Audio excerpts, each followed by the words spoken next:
out of the ocean and grew legs and they started walking.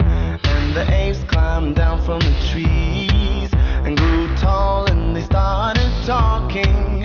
And the stars fell out of the sky and my tears rolled into the ocean. And now I'm looking for a reason. Čia mūsų pirmoji stotelė Ninyse. Sustojom papietauti, pavalgyti. Kelias sekėsi gan gerai, nepasiklydom, nenuklydom, tempas irgi palaikomas, visų nuotas geras. Nežinau, varysim toliau. Vėlia kaip toli, mes esame miške, aplink daug medžių. Žinau, ko griebtis, todėl prigribavau.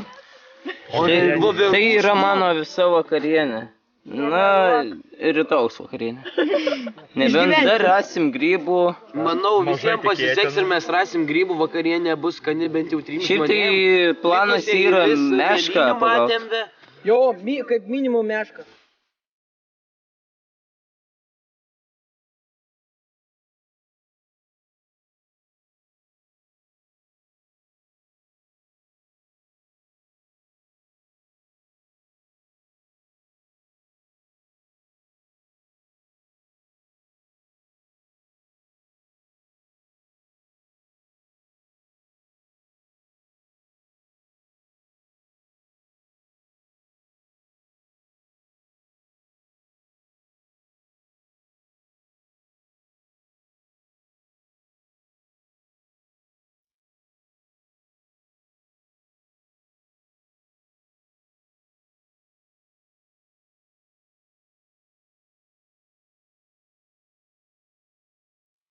Pagal bandomąją patirtį tai vis nepadarydavom. Bet dabar kaip padarėm, tai prasme net dabar jaučiame palengvėjimą. Ir komanda net dar nesusilipinus, bet padarė.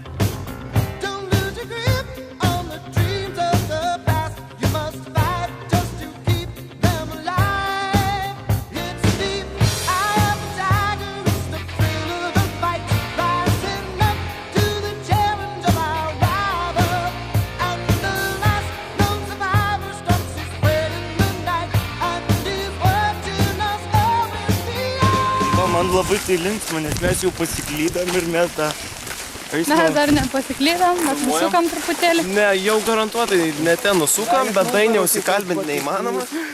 Stovykla buvo labai šauni, daug išmokau, patyriau daug naujų įspūdžių, labai patiko šuolis nuo tilto, buvo daug baimės, bet baimės buvo įveiktos. Šiaip kolektyvas visas labai šaunus, visi draugiški, nebuvo nei pykčių, nei kivirčų, žygiavom irgi taip pat linksmai. Šiaip viskas labai patiko. Paskutinė stovyklos diena, mes jaučiamės, tiesą sakant, dviprasmiškai. Kai kurių nuotaika gera, nes nori grįžti namo, kaip tik prastoka, nes nori čia pabūti ilgiau. Tačiau visiems, kiek kalbėjau, čia tikrai patiko, man čia labai irgi patiko. Turėjau labai daug gero laiko, daug patyriau, daug supratau, pažinau save, kur galėčiau tobulėti, pažinau kitus žmonės, atradau bendrą kalbą. Patikrinu savo įgūdžius, kaip išgyventi gamtoje. And the stars fell out of the sky and my tears rolled into the ocean. And now I'm looking